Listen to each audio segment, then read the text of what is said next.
Hey everyone, welcome back to this channel, and ever since this one sports betting video that I made popped off, I've been getting lots and lots of questions about arbitrage sports betting, how I make money from sports betting, and all the different strategies that I use. So I've decided to answer them all in a Q&A video today, and I put up a poll in my Instagram and also on my YouTube community page, and also I'll be responding to some of your DMs that I get about sports betting questions. So without further ado, let's get right into it. I'll start off with the ones on my YouTube community page. The first question is, what are the top 5 to 10 or however many key math concepts that are used for profitable sports betting that one therefore needs to fully understand? For the mathematical side, to understand sports betting, I'll recommend firstly probability theory. So understand the probability, for example, of rolling a dice. What's the probability it lands on 1? And if you roll 2 dice, what's the probability that you end up getting a 7, for example? This kind of level of probability I think is very important, and as odds when it comes to sports betting, how likely a team is going to win effectively is just a probability. This probability theory is very, very useful. The next mathematical concept I think you need to understand is the EV formula, which I'll bring up on the screen here. And that is also very important as it basically lets you know whether a bet is going to be profitable or not in the long term. So for this formula, there's multiplication, addition, and subtraction involved if there's a negative number. And you just need basic order of operations calculation to do basic mathematical addition, subtraction, and multiplication. And the third and final thing, which is also important, is just understanding how odds work, what odds mean, and I have a video on betting odds explained, which I'll pop up over here. And that goes into the maths behind what an odds of 2.0 means and what an odds of plus 150 in American odds means and stuff like that. The second question I get, what are the digital and non-digital tools, systems, and processes one needs in place before one starts profitable sports betting? So the tools that you really need depends on where you're from. For example, here in Australia, you don't really need that many tools when you're just getting started. You just need to understand how things work, and that's something I explain in my course, and it's also online. You can probably find similar stuff, and I'll just explain how the betting system works in Australia, how you can make profitable bets. But for the more complex strategies, you do need some tools. You can either make them yourselves using Excel, for example, is how I made my first set of tools, and now turn that into a online calculator. Or for example, you might also need things like arbitrage odds scraping software, so essentially just something that finds the best odds across all the possible betting bookmakers or betting platforms that you have access to. That is useful, and just some calculators for the promotions that you can take advantage of. For example, 2up in terms of Bet365's promotion. And 3, what are some resources freely available that one can use to learn directly or indirectly about profitable sports betting? So some freely available ones are just the free trial for all the different softwares that I recommend, like BonusBet, OddsJam, etc. Or you can just Google directly, or of course there's all my free YouTube videos. I have 2 playlists that I recommend. One is for the getting started people, and one is for those who've already watched the getting started, are familiar with the concept, and want to look at some more advanced strategies. And all the stuff on my YouTube is completely free. So number 4, what does this profitable sports betting workflow look like in general? These are all very good questions so far, and to answer this one, the workflow kind of changes depending on what stage you're in. If you're a beginner and you're first starting off, a lot of your time won't be actually betting. It should be focused on learning. You might look at some practical examples, which is something I also cover, and instead of placing bets yourselves and running the risk of making a mistake early on when you don't know anything, what you can do instead is do the practice ones, understand the theory, and find some examples online, but don't actually place bets on them, but just to understand how it works. The learning curve is quite steep. At the start there's a lot to learn, but after that it should be very straightforward, and after a month or so you should just be spending all your time betting, and you don't need to do too much thinking. It should be just bang bang, pressing buttons and making money. The next question is, what are your top 10 mathematical strategies that you use to beat your bookies, and how far is the profit margin has it put you in terms of return of total investment? So this is a question. I put some of my strategies online, the ones that I find interesting and can make you some money if you know how to use them, but they're more there for people wanting to learn and be curious about what other people have done. But it might not make you money because it does take a lot of investment. For example, the court-siding one, and some of these are in the past, like for example how I made $170 from the World Cup, or how I made like $1,000 from the Novak Djokovic arbitrage opportunity from the Australian Open. But there's also mathematical strategies that I do cover in my course. These you'll find in Australia would be things like double your winnings, bonus bet back for second or third horse racing, and things like same game multi special offers. So this leads on to, what courses would you recommend, and where do you think you can get free takeouts like Arb opportunity finders and stuff? So if you want free courses, I think they're going to be pretty hard to find unless you just go with a free trial, but then they kind of really restrict you to just the very, very basic level. Yeah, the free takeouts, Arb opportunity finders, the best you'll probably really get is just the free trial offers, and I'll put up some coupon codes you can use, PN in the description, but most of the ones you'll be looking to get and make a lot of money from that's in detail are going to be paid, because it's not something very easy you can learn in an hour. It will take at least probably 10 hours minimum to understand the very basics and get started profitably. It's not that intuitive right away. You do need to spend a lot of time thinking about it and putting a lot of time and effort into understanding, and to explain that it takes a lot of time and effort as well. So that's why I think a lot of these tools and courses are paid. The next question is, I just found your channel like 2 days ago. I just turned 21 and I want to learn from a reliable source. What would be your suggestion of videos on your channel to learn more and get started? This is a great question, and I made a playlist just for people looking to get started, and I'll put that up over here. I recommend this is for beginners, just learning about what the concepts are, like positive EV and arbitrage. Familiarize yourself with these concepts, and then you can think about the strategies you can use to take advantage of these opportunities. Next question is, when you do get banned, how did you get unbanned from the broker? Well, depends on the bookmaker, but 99% I would say once you do get banned, you're not going to get unbanned again. They already know you're not a very good customer for them. You're taking money away from their business, not giving money to their business, so there's no reason for them to let you go back on. But there's some bookmakers like TopSwap that will let you go back onto the platform as long as you do enough mug bets that give money back to them, and then they'll let you back on the profitable and positive EV bets. So the next question is one of the most common questions I get. What is the profitable betting strategy that can be used in India and sportsbook that are available in India? Not just India, I get this question a lot for other countries as well, for example in Europe, Mexico, in South America. And to answer all these questions, honestly, I don't really know. I don't know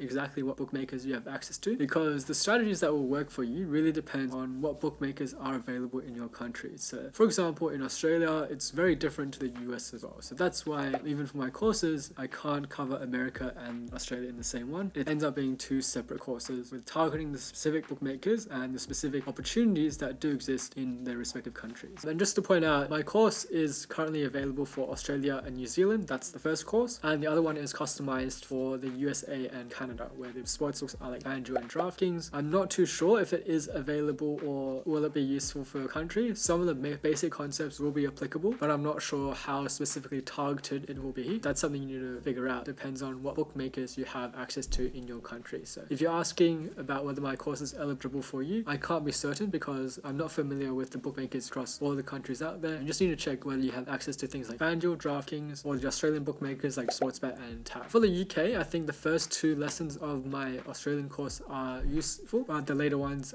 probably not so much. The next question is, how many online sports betting accounts did you use at its peak? So this is something that I did around 2022 when I was betting at my maximum capacity. What I generally tend to do is with my sports betting accounts, there's like 30 something bookmakers in Australia. I didn't use them all at once because then it wouldn't be very manageable. What I did was like I'd use like 3 or 4 at a time. Once one got banned, then I just replaced that with a new one. So eventually I will run out of sportsbooks, but at the peak I always tried to keep out 3 or 4 that I use together, because I can combine strategies together once I use multiple sportsbooks, and that is known as Dutching. So I always try to keep 3 or 4. Anything above that is not really manageable. Anything less, then you have higher risk because you can't Dutch with multiple accounts. The next question is, do one video when you teach to simple person understand how to make small income from sports betting and only help him if he is losing money. So this is a great video idea. I might make something like this. If you are a losing sports bettor and you're from Australia and want to get in touch with me, I would gladly help you out if you're willing to make it a part of a video for a YouTube audience. Happy to censor you out, but if you are interested, do reach out to me and let me know, and I'll probably pick someone and we can make a video together. Next question is, how to find arbitrage opportunities without manual looking, free program or script. This is kind of tricky. Like, I have a video on how to find arbitrage opportunities, but it does take work. Like, you either need to manually look, or you need arbitrage software, or you need to create synthetic arbs. So all of these do take time. Arbitrage betting is not something that's like a get rich quick scheme for 0 effort. You can just get lots and lots of profit and become a millionaire. That's not going to happen. You do need to spend time, and you're still not going to be a millionaire, but you can make some good side hustle money. So manual looking, knowing where to look will save you a lot of time, and I cover all these in my how to find arbitrage bets video over here. So now moving on to the questions from Instagram.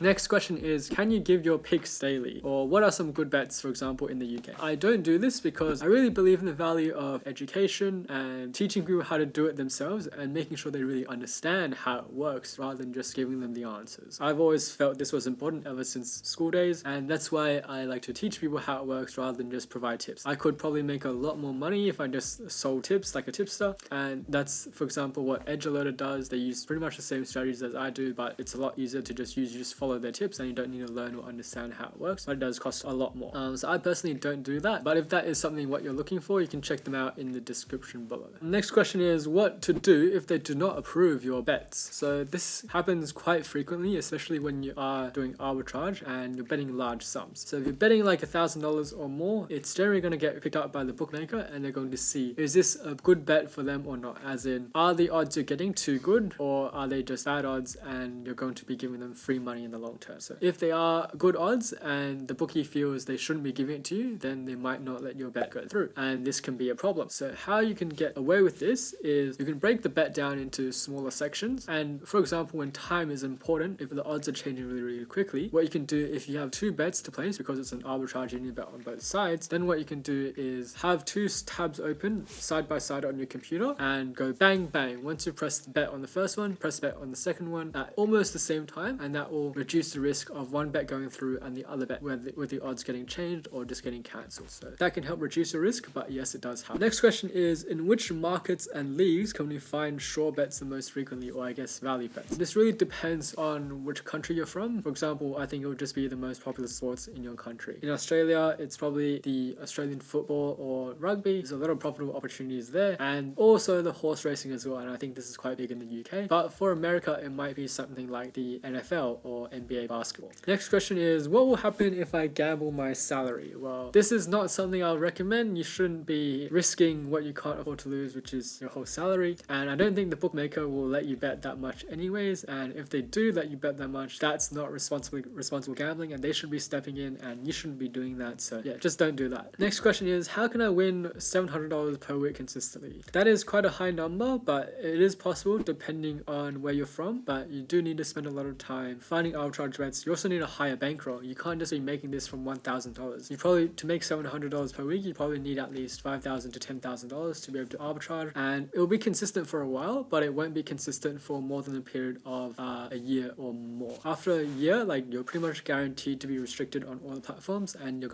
betting limits will probably be reduced to like $10 or $20, and you're not be making much from that at all. So $700 per week is realistic for the first few months if you learn all the strategies and make the most out of it, but later on you're going to get restricted, and that's going to slow down for you eventually. That's just a fact you have to understand. Next question is how to avoid being checked, or I guess being restricted. What you can do, there's a few ways. I've made a video on this, how to avoid being banned from sports betting bookies. Main thing to do is try to camouflage your account, make it look like a recreational sports bettor. Do some stupid bets, mix them in with your positive EV and arbitrage bets every now and then, but there's a lot more tips in that video, so check it out over here. Next question, how much time per week or day do you spend on betting? For me, I personally spend, like, at the maximum, I would spend a lot of time on the Saturday, so like maybe 4 or 5 hours on the Saturday, but the rest of the days of the week, maybe half an hour or so, just to find some small opportunities. Most of the time is on the Saturday. At the start, when you do learn, you need to spend a lot of time, so before I started making any money, I probably spent like 10 hours or so just learning it. How do you do arbitrage betting on horses? This is something I cover in my sports betting course, and effectively the basic idea is you can bet on a horse and then you can bet against the horse, so which is effectively betting on every other horse. So that covers all the outcomes, either the horse wins or the horse doesn't win, and like as long as your odds are different, you can guarantee profit.